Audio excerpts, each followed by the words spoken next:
Shalom, selamat datang dalam ibadah Kul Online GBI Rayon 17 Lampung.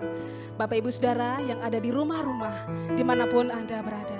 Saya percaya bahwa sepanjang hari-hari ini, Tuhan Allah adalah Allah yang setia, yang selalu memberkati kita, menjadi sumber kekuatan kita. Untuk itu Bapak Ibu Saudara, saya mengajak kita semua untuk sama-sama bangkit berdiri. Kita mau memuji-muji Allah kita mau menyembah Tuhan kita. Sebab perbuatan Allah ajaib dalam hidup kita. Haleluya.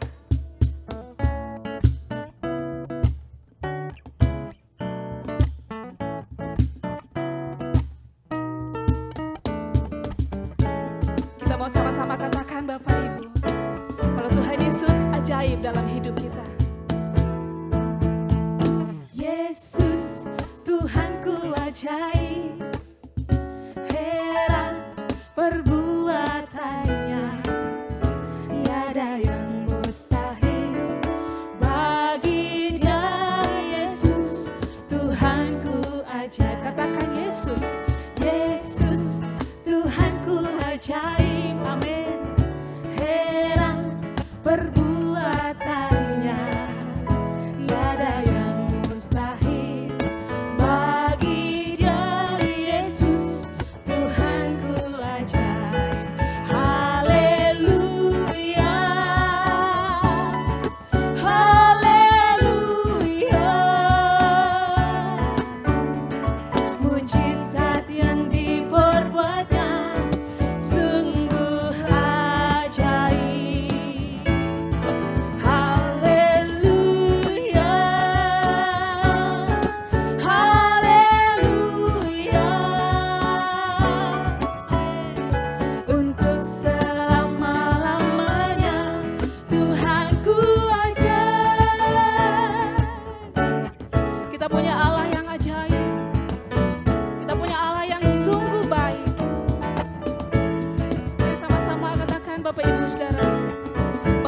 kita itu Yesus yang ajaib.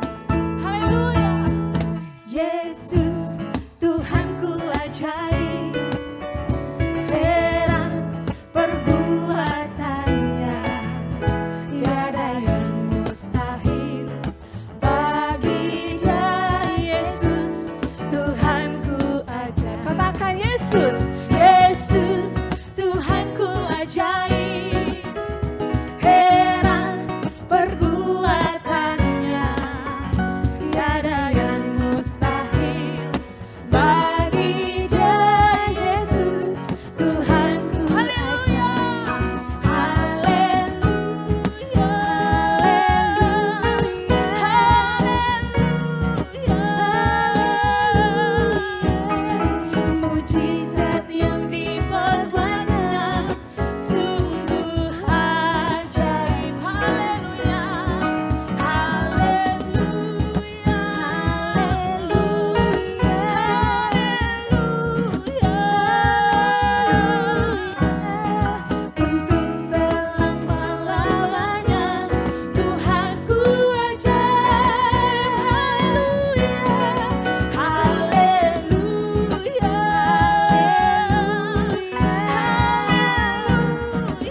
Bapa, saat ini umat-umat-Mu datang di hadapan-Mu.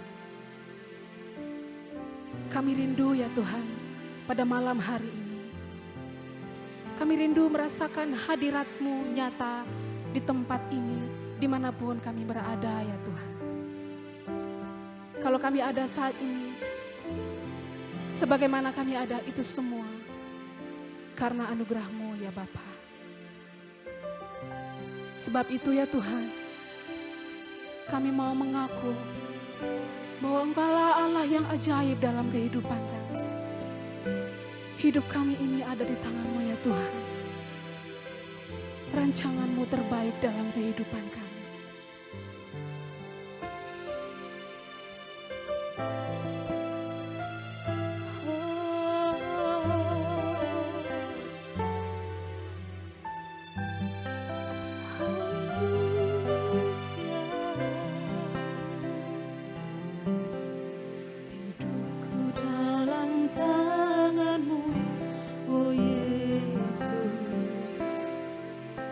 Setiap langkah Kau tetapkan bagiku, walau kadang ku tak dapat mengerti jalan-Mu, tetap ku percayakan hidupku. Sebab aku ini hamba-Mu, oh jadilah padaku seturut firman-Mu. Engkau Tuhan yang selalu menggenapi janji-Mu. Rancangan-Mu terbaik bagi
kasih terjadi dalam hidup kita Bapak Ibu Saudara.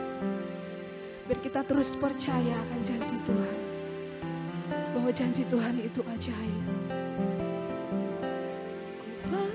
Percaya janji-Mu ajaib, terukir dalam kehidupanku. Ku berserah di dalam kekuatan-Mu, hanya Kau segalanya bagiku. Ku percaya janji-Mu ajaib, terukir dalam kehidupanku. Ku berserah di dalam kekuatan-Mu. Ku percaya. Mari dengan iman katakan, kami percaya padamu Tuhan. Ku percaya janji-Mu ajaib, terukir dalam kehidupanku. Ku berserah di dalam kekuatan-Mu, hanya Kau segalanya bagiku. Kami percaya, ku percaya janji-Mu ajaib, terukir dalam kehidupanku. Ku berserah di dalam kekuatan-Mu. Ku percaya. Kami berserah.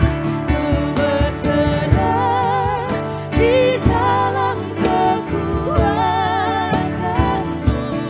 Ku percaya. Kami berserah Tuhan. Ku berserah di dalam kekuatan-Mu. Ku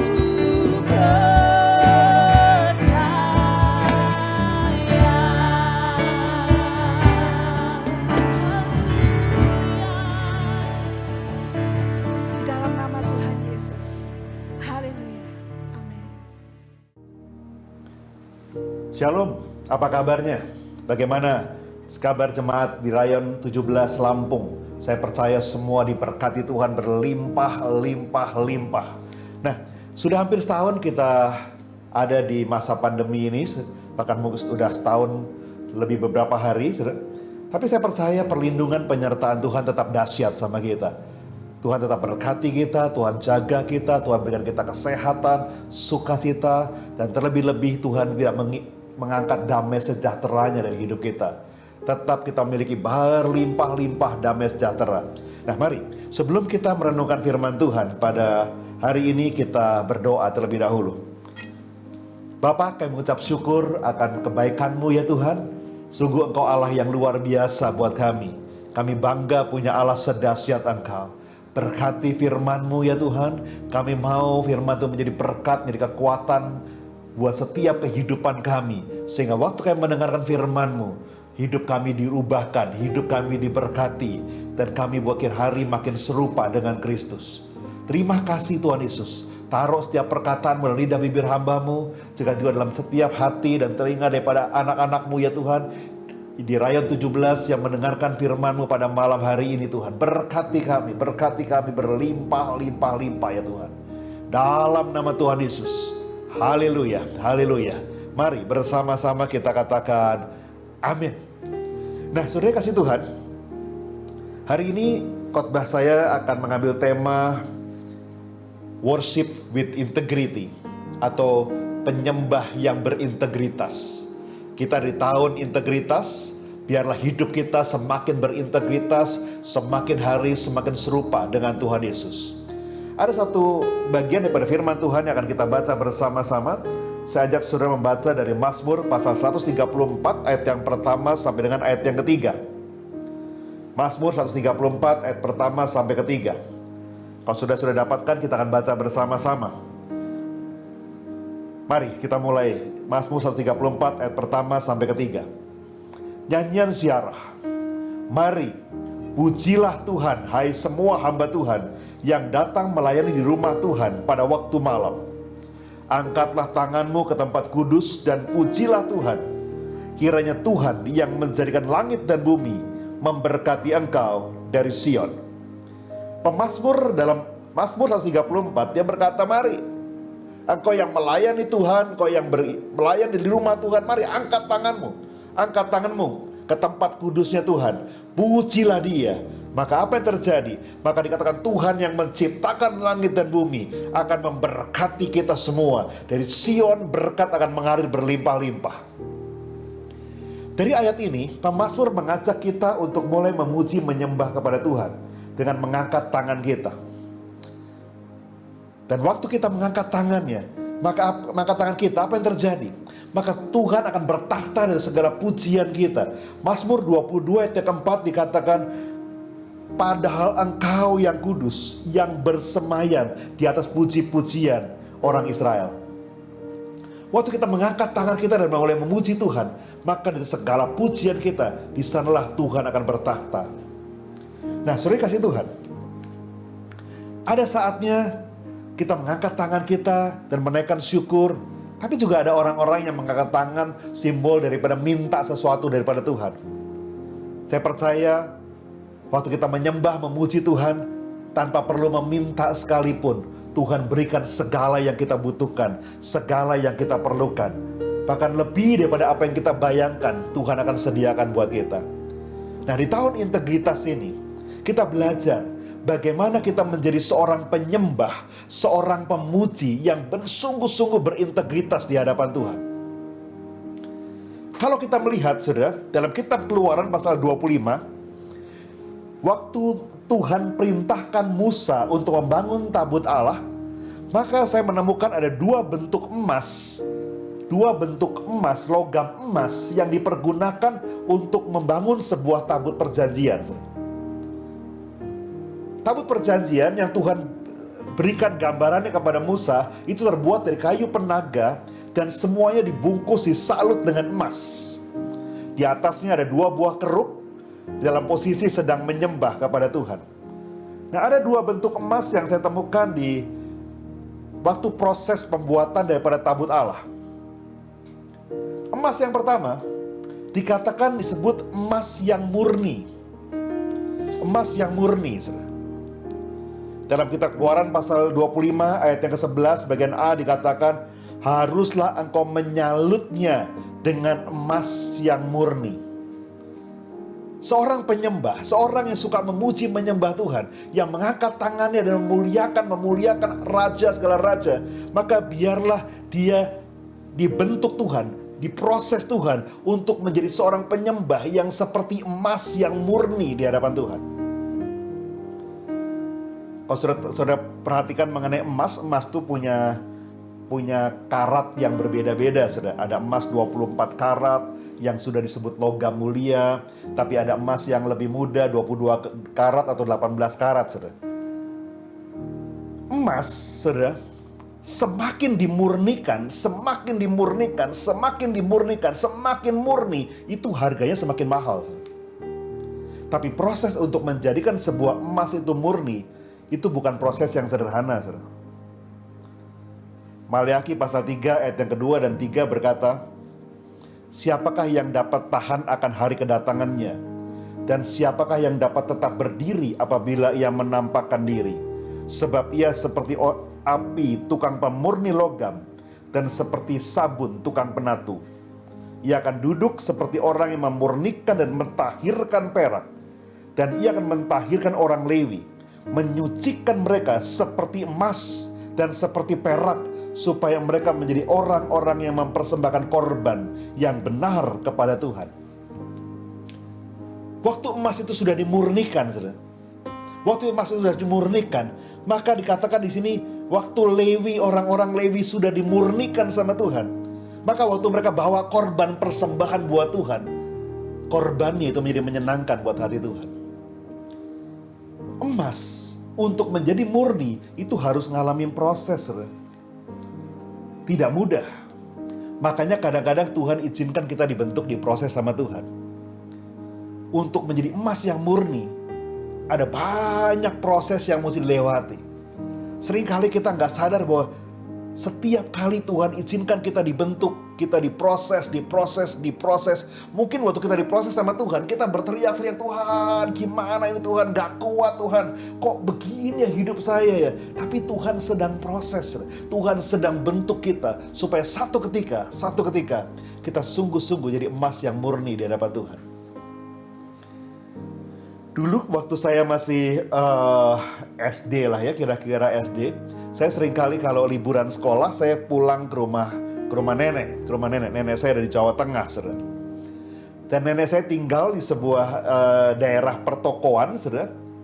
Ya, jadi nenek saya memang tinggal karena beliau juga berdagang, walaupun beliau sudah cukup umur, tapi memang ini hobi, saudara. Mau dilarang juga nggak bisa, saudara. Jadi beliau berdagang, dan di sekitarnya juga banyak toko-toko seperti itu. Nah, jadi setiap kali saya berlibur ke rumah nenek, saudara, kadang-kadang saya suka mampir ke toko-toko di sebelah, karena kami kebanyakan kenal semua, saudara. Oh, ini tokonya si ini, tokonya si itu. Kadang-kadang mampir, saudara, ke toko mereka. Karena mereka juga punya anak-anak yang seumuran dengan saya. Salah satu toko tetangga nenek saya adalah toko emas, saudara. Jadi sekitar tempat nenek saya berdagang itu ada beberapa toko emas, dan saya suka main di salah satu toko emas. Waktu saya sampai ke toko emas itu, saya minta izin masuk ke dalam sama yang punya. Tante, boleh masuk ke dalam tante? Oh iya, masuk sana, masuk. Lalu begitu saya masuk ke dalam, saya paling suka memperhatikan salah satu tukang daripada tante ini waktu memurnikan emas. Istilahnya mereka mencuci emas, cuci. Saya kadang-kadang, Pak, lagi ngapain Pak? Oh, ini lagi nyuci emas. Mau lihat? Ya, mau lihat. Saya lihat bapak itu lagi kerja mencuci emasnya, saudara. Dia pakai bahan kimia, dia pakai api yang sedang nyala, saudara. Dipanasin dengan api, dikasih cairan kimia. Saya nggak terlalu ingat cairan kimia apa yang dia pakai, saudara. Kadang-kadang dipanasin lagi, pakai cairan kimia lagi, dipanasin lagi. Oh, emasnya lagi dicuci. Terus tiba-tiba waktu dia cuci, setelah itu dia bersihkan, saudara. Ada sesuatu yang dia pisahkan dari emas. Ya, maksud saya masih anak SD yang suka tanya, saudara. Apa itu Pak? Oh, ini kotoran. Emasnya kan dicuci, ada kotoran-kotorannya. Ini ada debu-debu, ada seng, ada besi, ada logam-logam yang karena udara sekitarnya, karena keringat, karena polusi, karena emasnya nggak tahu gimana caranya. Pokoknya ada logam-logam yang bukan emas yang mulai dipisahkan dari emas itu, saudara. Terus diapain? Oh ya, dibuang aja. Ini cuma debu kok, cuma kotoran kok, cuma seng, nggak ada gunanya karena cuma kecil, saudara. Dibuang. Tapi itu membuat emas itu makin murni. Tapi untuk menjadi emas yang makin murni, ada sesuatu yang mesti dipisahkan dari emas itu. Ada sesuatu yang mesti dibuang daripada emas itu. Walaupun ini kadang-kadang hal yang sepele, tapi itu mesti dipisahkan. Dan untuk memisahkan ini kadang-kadang butuh zat kimia, kadang-kadang butuh dibakar dengan temperatur yang lumayan tinggi, saudara, supaya emasnya makin murni. Saya pikir setelah itu selesai, saudara. Rupanya belum. Dia bakar lagi, saudara. Kok dibakar lagi Pak? Oh ya, ini belum bersih ini mesti dibersihin lagi. Oh, terus dia mulai pisahkan lagi dengan alatnya dia, saudara. Itu apa lagi Pak? Oh, ini perak. Warnanya mirip sama emas, tapi dia bukan emas. Ini perak, mesti dibersihkan, mesti disingkirkan dari emas. Lalu bilang, oh itu perak Pak. Berarti peraknya dibuang juga? Oh enggak. Kalau perak nggak dibuang. Kalau tadi kotoran, seng, itu dibuang. Kalau perak nggak dibuang. Loh kenapa Pak? Karena perak ada harganya. Emas ada harganya, perak juga ada harganya. Walaupun harganya tidak semahal emas. Tapi waktu perak itu disingkirkan, itu membuat emasnya makin murni. Saudara, itu proses pemurnian emas. Dan rupanya juga tidak mudah, saudara. Waktu dipanasin dengan temperatur yang tinggi, dikasih zat kimia. Wow, saudara, kalau itu emasnya bisa teriak, dia teriak, saudara. Tapi itulah proses yang seringkali kita alami, saudara.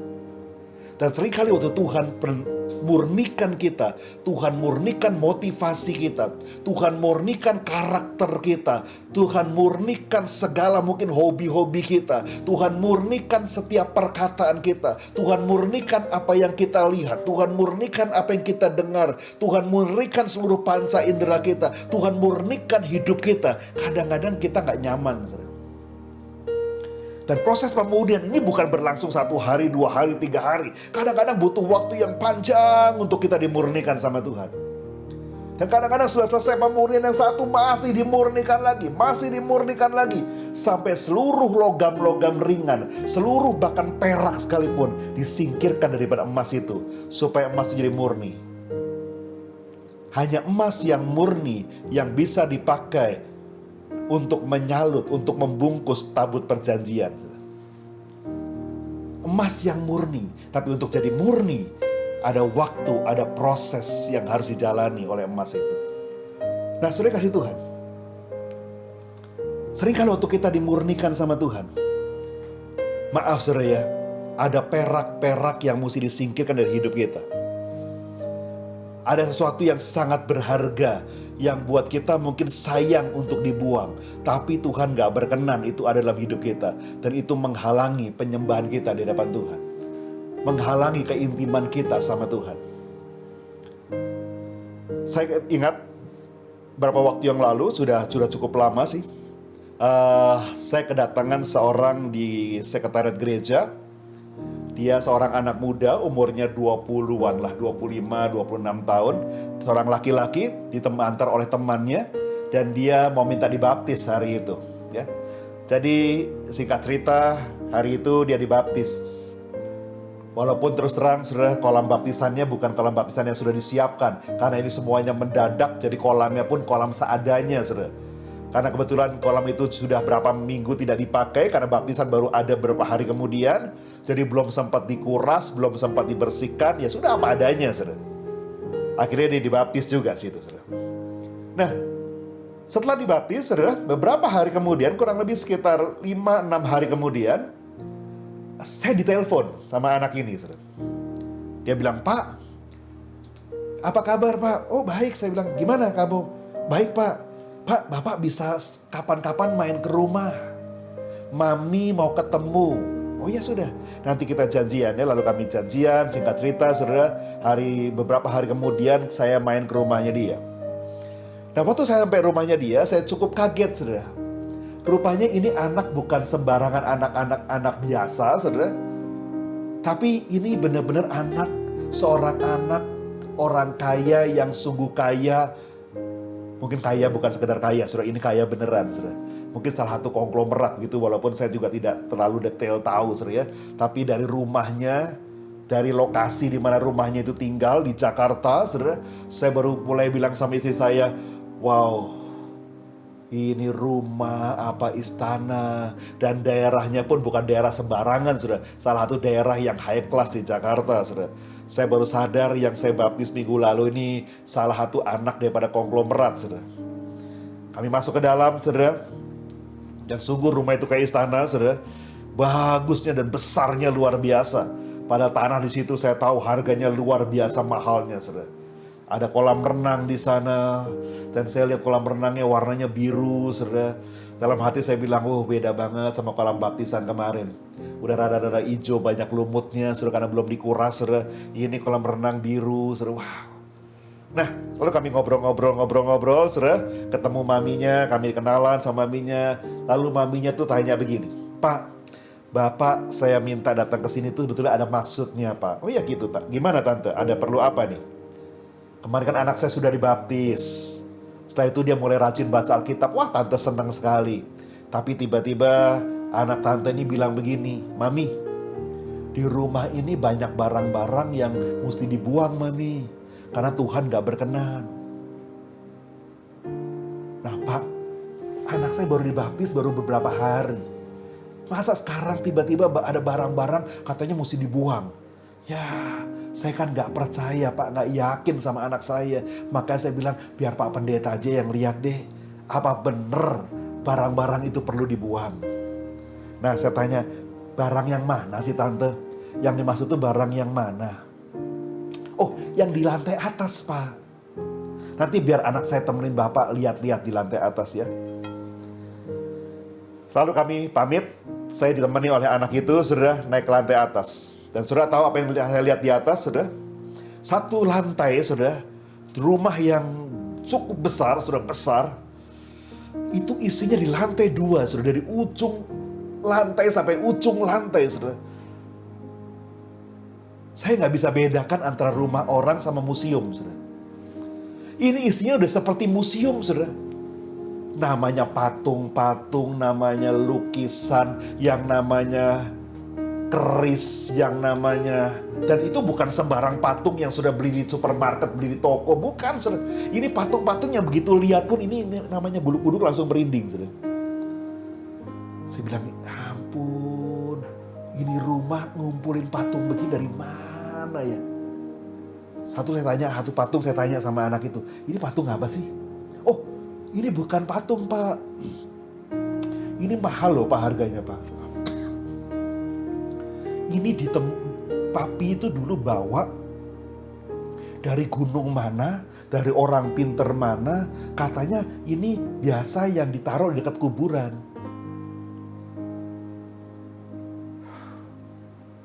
Saya lihat ini benda yang biasanya ditaruh di kuburan, saudara, sekarang taruh di rumah, saudara. Saya bilang, kok ya mau beli mahal, taruh di rumah, mesti di kuburan. Dan umurnya udah ratusan tahun, Pak. Saya bilang, sampai istri saya itu bilang gini, yuk cepet pulang yuk, jangan lama-lama di sini yuk, merinding ini. Saya bilang, iya, gue juga merinding ini. Dari ujung ruangan sampai ujung ruangan, semuanya ini sesuatu yang rasanya, ya saya nggak tahu persis saudara ya. Tapi itu patung-patung mungkin dari gunung mana, dari orang pinter mana, dari, ya nggak tahu lah itu benda-benda purbakala, saudara. Lukisan-lukisan yang katanya hidup, matanya bisa melihat dan aduh saudara. Dan keris-keris yang berapa lekuk dan dari semedi di mana. Aduh saya bilang udah deh. Akhirnya kami gak lama turun lagi ke lantai bawah. Saudara. Ketemu lagi sama tantenya. Pak gimana Pak? Ada yang perlu dibuang gak Pak? Saya bilang saya mesti ngomong gimana ya. Baru kenal. Baru ketemu. Sekarang nanya apa yang mesti dibuang. Saya bilang ada sih tante, ada. Yang mana Pak yang perlu dibuang? Ya kayaknya kalau lantai atas tuh tante ya, semua perlu dibuang deh tante. Dibuang aja semua deh tante. Rasanya merinding tante. Saya gak bilang itu ada setan loh tante, tapi rasanya kok merinding begitu tante. Anaknya langsung nyambung, iya ma, aku bilang juga apa ma, itu di atas buang aja semua ma. Tantenya nyengir-nyengir saudara. Lalu dia bilang gini, Pak, tapi itu kan harganya mahal loh Pak. Itu barang-barang purbakala loh Pak. Itu barang-barang bukan sekedar beli di toko loh Pak. Itu semua barang bernilai loh Pak harganya. Iya sih tante, tadi dia udah cerita sama saya. Kalau barang-barang itu barang-barang mahal. Koleksi dari zaman kakeknya dan lain sebagainya. Itu harganya nilainya mahal sekali. Iya Pak itu harganya mahal Pak. Gimana ya Pak ya, kalau perlu dibuang gimana ya Pak? Saya bilang ya terserah tante lah, saya juga gak tahu tante. Tapi itu mahal tante. Tuhan gak perkenan tuh ada di rumah tante sekarang. Bagaimana tante menjadi orang Kristen yang suka menyembah sama Tuhan. Tapi sementara itu ada patung-patung di atas sana yang Tuhan sama sekali gak suka dengan patung-patung itu. Ya saya juga gak berani maksa tante. Tapi tante rembukan sama om aja dulu ya. Nanti kalau memang perlu dibuang, saya sih lebih baik dibuang aja tante. Oh iya Pak, gitu ya Pak. Nanti saya rembukan sama suami dulu ya Pak. Karena itu barang-barang mahal. Saudara saya pulang. Dan setelah itu saya gak tahu persis apakah akhirnya mereka buang atau tidak itu barang-barang saudara. Memang mahal saudara. Mungkin kalau di total mungkin harganya miliaran saudara. Karena itu benda-benda purbakala, saudara. Barang-barang yang dibeli mungkin dari ahli-ahli, saudara. Tapi Tuhan gak berkenan, saudara. Itu tempat di mana roh-roh jahat bisa hinggap di sana, saudara. Akhirnya saya gak tahu persis. Walaupun keluarga ini keluarga kaya, saudara. Saya tahu walaupun itu mungkin dibuang pun tidak menjadikan mereka miskin. Tapi toh buat mereka sangat berat untuk buang benda-benda itu, saudara. Karena ada harganya. Itu seperti perak buat mereka. Tapi kalau perak tidak dibuang, emas tidak pernah menjadi murni, saudara. Kalau saudara mau dimurnikan sama Tuhan, mau jadi emas yang murni untuk perkakas di rumah Tuhan, engkau harus rela dibersihkan. Walaupun kadang-kadang ada perak yang mesti disingkirkan dari hidup kita. Walaupun kita tahu perak itu harganya mahal, tapi kadang-kadang harus disingkirkan dari hidup kita. Supaya apa? Supaya emas itu jadi murni di hadapan Tuhan. Nah saudara, hanya emas yang murni yang dipakai untuk membungkus tabut Allah. Waktu Musa diperintahkan Tuhan membuat tabut Allah, Tuhan saya bilang disalut, dibungkus dengan emas yang murni. Itu yang pertama, saudara. Emas yang murni. Yang kedua, bentuk emas yang kedua yang ada juga di tabut Allah, saudara. Dalam Keluaran pasal 25 ayat 18 dikatakan, dan haruslah kau buat 2 keruk dari emas, kau buatlah itu dari emas tempaan pada kedua ujung tutup pendamaian itu. Jadi di atas tabut Allah ada tutup pendamaian, dan di atas tutup pendamaian ada 2 keruk, ada 2 bentuk malaikat, ada 2 kerubim yang dalam posisi sedang menyembah sama Tuhan. Dan kerubim ini, malaikat ini dibuat dari emas yang ditempa, bukan saja murni tapi juga ditempa, bukan dicor, tapi ditempa untuk menjadi sepasang malaikat yang sedang menyembah kepada Tuhan. Emas yang kedua adalah emas yang ditempa. Yang pertama tadi emas yang murni, yang kedua emas yang ditempa. Saudara, untuk menjadi seorang penyembah yang berintegritas, engkau harus rela hidupmu bukan hanya dimurnikan sama Tuhan, tapi juga ditempa sama Tuhan.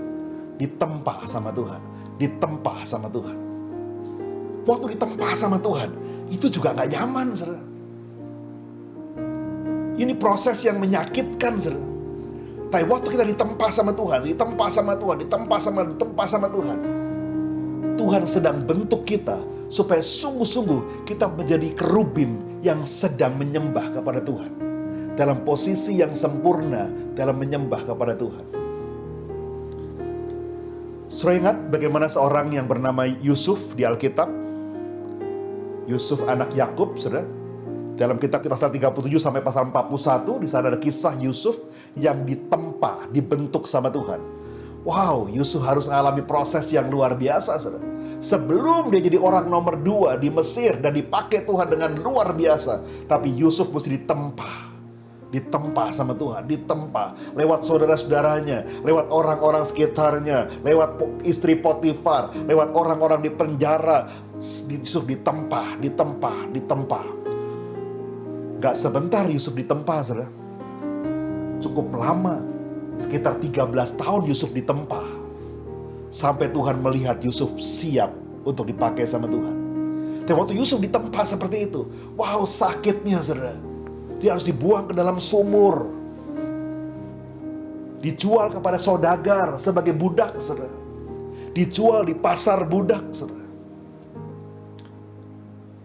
Dibeli sama keluarga Potifar, jadi pembantu rumah tangga di keluarga Potifar. Difitnah sama istri Potifar, dimasukkan dalam penjara. Dan waktu di penjara, saudara, Yusuf dilupakan oleh semua orang. Bahkan sampai di Alkitab katakan bahwa nama Yusuf tidak pernah disebut-sebut lagi waktu Yusuf ada di penjara. Itu proses yang harus dialami Yusuf. Mungkin Yusuf bisa teriak, Tuhan, saya salah apa Tuhan? Kenapa Tuhan kok saya ngalami begini Tuhan? Ini gak enak Tuhan, ini sakit Tuhan, ini menyakitkan Tuhan. Tapi itulah proses Mana Yusuf dipersiapkan sama Tuhan untuk sungguh-sungguh Tuhan bisa pakai dia dengan dahsyat. 13 tahun sudah. Bukan waktu yang singkat untuk Yusuf ditempa sama Tuhan. Tapi Yusuf harus mengalami proses yang sungguh-sungguh sangat menyakitkan sudah. Ditempa sama Tuhan. Supaya dia menjadi kerub yang menyembah kepada Tuhan. Saudara juga ingat kisah yang lain daripada seorang yang sangat dikasih Tuhan yang namanya Daud. Dalam 1 Samuel 6 sampai 2 Samuel pasal 2, di sana ada kisah Daud. Bagaimana setelah Daud diurapi oleh Samuel, dia tidak langsung jadi raja, saudara. Tapi dia harus diproses dulu. Harus menghadapi Goliat terlebih dahulu. Harus dimusuhi oleh Saul lebih dahulu. Harus dimusuhi oleh istrinya, anak-anaknya, dimusuhin oleh orang-orang sekitar. Wah, itu proses Daud yang luar biasa. Dan lumayan, saudara. Diperkirakan sekitar 17 tahun Daud dibentuk sama Tuhan. Walaupun Samuel sudah urapi dia jadi raja, dia nggak langsung jadi raja. Tapi Tuhan bentuk dulu, Tuhan proses, Tuhan tempa dulu. Tuhan tempa Daud, Tuhan tempa. Dia harus sembunyi di goa, menjadi pelarian dan lain sebagainya. Tuhan tempa Daud. Sehingga waktu dia jadi raja Israel, saudara, dia sudah siap menjadi orang yang berkenan di hadapan Tuhan, yang hatinya ada di hatinya Tuhan, saudara. Diproses, saudara. Kadang-kadang proses seperti ini menyakitkan, saudara. Tapi itu perlu buat kita, supaya kita tetap rendah hati waktu Tuhan pakai kita dengan luar biasa. Saya ingat, saudara, waktu beberapa tahun yang lalu saya melayani sebuah gereja, saudara, di Jakarta, saudara. Dan gereja ini, maaf ya, saudara ya, terkenal dengan gereja yang pokoknya semua orang yang pernah melayani di situ selalu bilang begini, wow, lu kalau melayani di situ, dia bilang itu beratnya minta ampun. Itu hadiratnya, waduh, susahnya, rasanya kita khotbah, kita mimpin pujian udah kayak ngadepin tembok. Saya nggak terlalu percaya, saudara. Tapi waktu saya melayani tempat itu bener, saudara. Waktu saya masih duduk menantikan waktunya saya, pemimpin pujian sedang menaikkan pujian, saudara, saya mulai lihat ini yang mimpin pujian bukan sembarang pemimpin pujian, saudara. Seorang pemimpin pujian teman saya yang sudah cukup terkenal dan dia sudah kaliber nasional di Indonesia, saudara.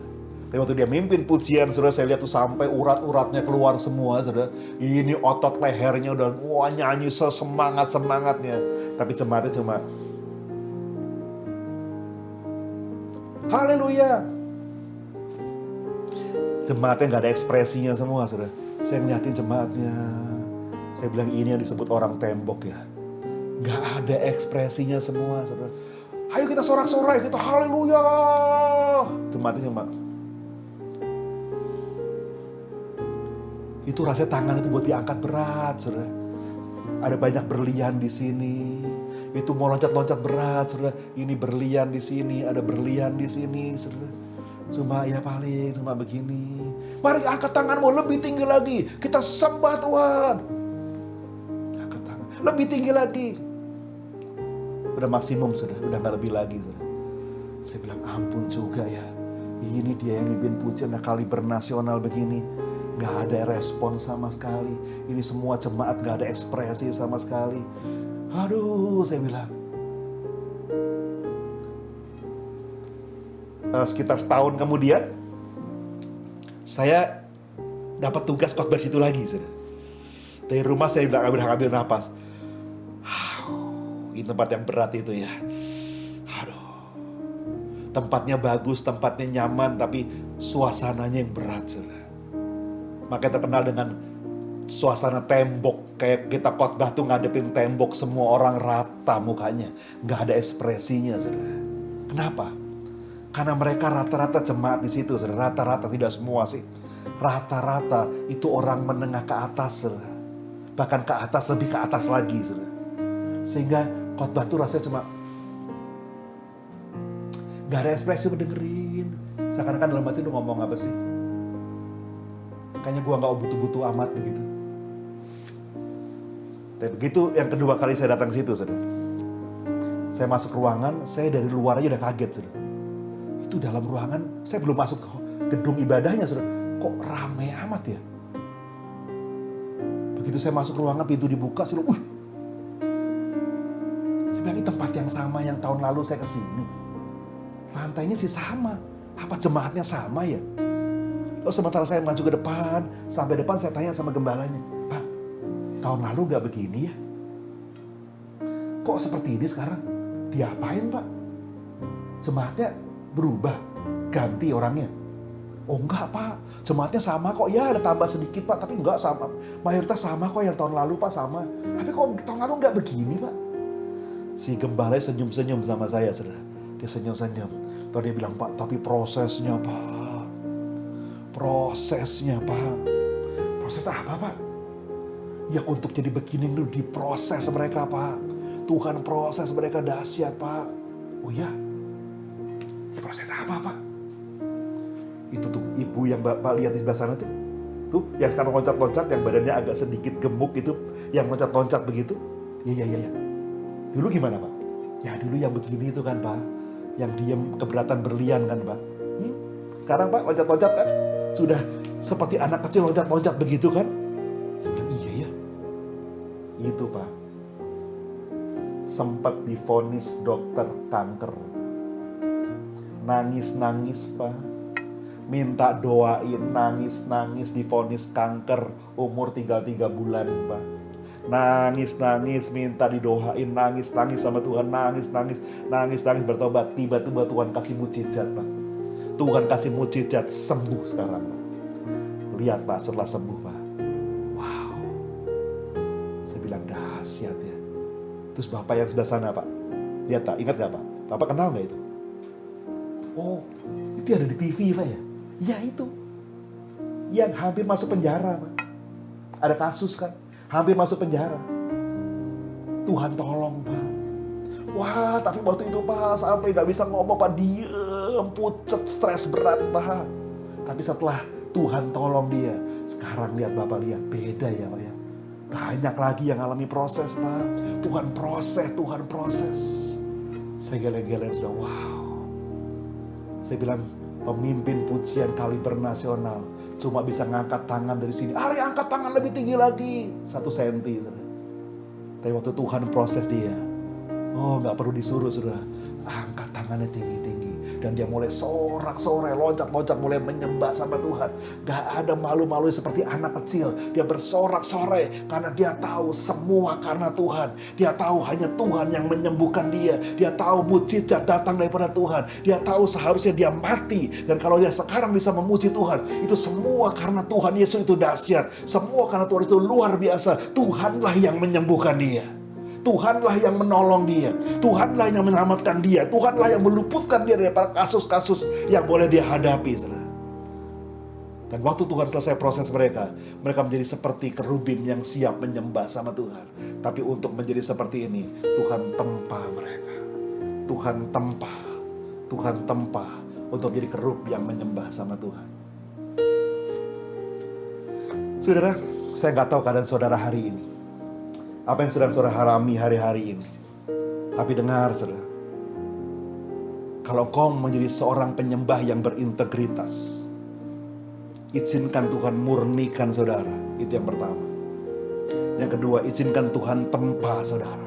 Supaya emas itu bukan sekedar murni, tapi emas yang murni itu dibentuk menjadi seorang penyembah yang menyembah kepada Tuhan. Dan waktu itu sudah dibentuk menjadi seorang penyembah sama Tuhan, firman Tuhan dalam kitab Maliaki pasal 3 ayat yang ketiga sampai keempat katakan begini. Ia akan duduk seperti orang yang memurnikan dan mentahirkan perak, dan ia mentahirkan orang Lewi, menyucikan mereka seperti emas dan seperti perak. Supaya apa? Supaya mereka menjadi orang-orang yang mempersembahkan korban yang benar kepada Tuhan. Maka persembahan Yehuda dan Yerusalem akan menyenangkan hati Tuhan, seperti pada hari-hari dahulu kala, dan seperti tahun-tahun yang sudah-sudah. Waktu dia sudah selesai dimurnikan sama Tuhan, dia sudah selesai ditempa sama Tuhan, maka setiap korban persembahan kita itu menjadi murni di hadapan Tuhan. Itu menjadi tulus di hadapan Tuhan. Tidak ada motivasi yang salah, tidak ada motivasi yang buruk. Semuanya sungguh-sungguh hanya untuk Tuhan. Dan kita, setiap korban persembahan kita itu berkenan di hadapan Tuhan. Hari-hari ini, di masa kita sedang disembunyikan sama Tuhan, di masa pandemi yang belum selesai ini, Tuhan terus sedang bentuk kita. Tuhan suruh sedang proses kita dalam persembunyian. Supaya apa? Supaya kita jadi emas yang murni, emas tempaan di hadapan Tuhan. Yang mengerti katakan, amin. Saya nggak tahu keadaan saudara hari ini. Saya nggak tahu apa yang saudara sedang alami. Mungkin saudara berkata, iya Pak, itu saya yang sedang ditempa sama Tuhan. Iya Pak, saya yang sedang dimurnikan sama Tuhan. Saya Pak yang sedang diproses sakit Pak. Saya hampir nggak kuat Pak, tolong saya Pak. Saya mau bilang sama saudara, kalau engkau sedang dibentuk sama Tuhan, engkau sedang dimurnikan sama Tuhan, memang kadang-kadang tidak nyaman saudara. Tapi izinkan Tuhan murnikan engkau. Izinkan Tuhan bentuk engkau. Sampai pada waktunya engkau tahu bahwa apa yang Tuhan kerjakan itu dahsyat. Apa yang Tuhan kerjakan dalam hidupmu itu luar biasa. Serahkan hidupmu hanya kepada Tuhan. Serahkan hidupmu sama Tuhan. Serahkan hidupmu sama Tuhan. Izinkan Tuhan bentuk kita menjadi kerub yang sedang menyembah sama Tuhan. Mari saya akan berdoa buat saudara. Sekali lagi saya nggak tahu keadaan saudara. Tapi kalau ada saudara-saudara yang sedang dibentuk sama Tuhan, diproses sama Tuhan, sedang dimurnikan sama Tuhan, mari taruh tanganmu, tangan kananmu di dadamu. Taruh tangan kananmu di dadamu. Tuhan bisa bentuk kita lewat bermacam-macam cara. Tuhan bisa proses kita dengan bermacam-macam cara. Di tengah-tengah keluarga, ada masalah di keluarga, ada masalah di ekonomi, ada masalah di pekerjaan, ada masalah di banyak hal. Tapi Tuhan sedang bentuk kita. Kalau itu saudara yang sedang dibentuk sama Tuhan, taruh tanganmu di dadamu, taruh tangan kananmu di dadamu. Saya akan berdoa buat saudara. Oh rabasyama takuria bakiria basyakana rapapa. Kuria makarabasyakata rabatakuria labasyakana rapa. Himaya namasyakana rabatakuria labaya rabasyakana rap. Bapak, engkau lihat siap anak-anakmu ya Tuhan. Engkau lihat siap anak-anakmu yang sedang engkau bentuk ya Tuhan. Yang sedang kau murnikan di tengah-tengah persembunyian ini ya Tuhan. Engkau sedang akan munculkan mereka menjadi emas-emas yang murni ya Tuhan. Engkau sedang akan munculkan mereka jadi emas-emas tempaan yang berbentuk kerup-kerup yang sedang menyembah kepada Tuhan. Sehingga pada waktu mereka selesai dengan proses pemurnian, waktu mereka selesai dengan proses penempaan ini, mereka muncul Tuhan, muncul berkenan di hadapanmu, muncul cemerlang di hadapanmu, muncul berkilau-kilauan di hadapanmu ya Tuhan. Hamba berdoa saat ini Tuhan, kuatkan mereka Tuhan, kuatkan mereka, hiburkan mereka ya Tuhan, kuatkan mereka Tuhan, hiburkan mereka. Hurapasyakana rabatakuria basyakana. Biar pengurapan Roh Kudus menghiburkan engkau, pengurapan Roh Kudus menguatkan engkau, sehingga engkau kuat, dan akhirnya engkau keluar jadi pemenang di hadapan Tuhan, keluar jadi pemenang di hadapan Tuhan, keluar jadi pemenang di hadapan Tuhan, keluar jadi pemenang di hadapan Tuhan, keluar jadi pemenang di hadapan Tuhan, yang percaya dan diberkati dan siap jadi pemenang. Bersama-sama katakan amin. Haleluya. Tuhan Yesus memberkati saudara semua. Amin. Bapak Ibu yang dikasihi Tuhan, tibalah saatnya kita akan memberikan persembahan kita. Mari kita berikan yang terbaik untuk kemuliaan nama Tuhan. Dan persembahan bisa diberikan melalui 3 cara. Cara pertama, Bapak Ibu Saudara bisa melakukan scan pada QR IS yang ada di layar Bapak Ibu sekalian. Cara kedua, Bapak Ibu bisa transfer rekening pada nomor-nomor rekening yang juga ada pada layar Bapak Ibu sekalian. Dan cara ketiga, Bapak Ibu bisa memasukkan persembahan Bapak Ibu ke dalam amplop persembahan. Dan kemudian pada saat Bapak Ibu lewat di Gereja Betel Indonesia Malahayati, Bapak Ibu bisa mampir sebentar, kemudian Bapak Ibu bisa masuk ke ruang pembicara. Di sana sudah tersedia kotak persembahan, Bapak Ibu bisa masukkan persembahan Bapak Ibu ke dalam kotak tersebut. Dan mari kita siapkan persembahan kita. Yang mau melakukan transfer boleh pegang handphonenya, yang mau masukkan persembahan ke dalam amplop bisa memegang amplopnya. Saya akan berdoa untuk kita semua. Kita bangkit berdiri dan kita berdoa. Bapa, di tangan kanan kami ada persembahan untuk kegiatanku. Kami percaya apa yang kami berikan itu sungguh menyenangkan Engkau Bapa di sorga. Engkau nggak melihat jumlahnya, tapi Engkau lihat kerelaan hati kami untuk memberikan yang terbaik untuk memuliakan nama-Mu. Terima kasih Tuhan Yesus, hanya dalam nama-Mu kami sudah berdoa dan mengucap syukur. Amin. Mari Bapak Ibu kita akan akhiri ibadah kul kita saat ini. Mari sekali lagi engkau tetap berdiri. Mari kau gandeng suamimu, istrimu, anak-anakmu, orang tuamu. Dan mari dengan iman bersama-sama kita menerima berkat. Kiranya berkat sukacita dan damai sejahtera yang berlimpah-limpah dari Allah Bapa, cinta kasih dan perlindungan yang sempurna dari Tuhan Yesus, hikmat dan penghiburan dari Roh Kudus, kiranya menyertai kita sekalian mulai saat ini sampai Maranatha, bahkan sampai selama-lamanya. Mari dengan penuh iman percaya sama-sama kita katakan amin.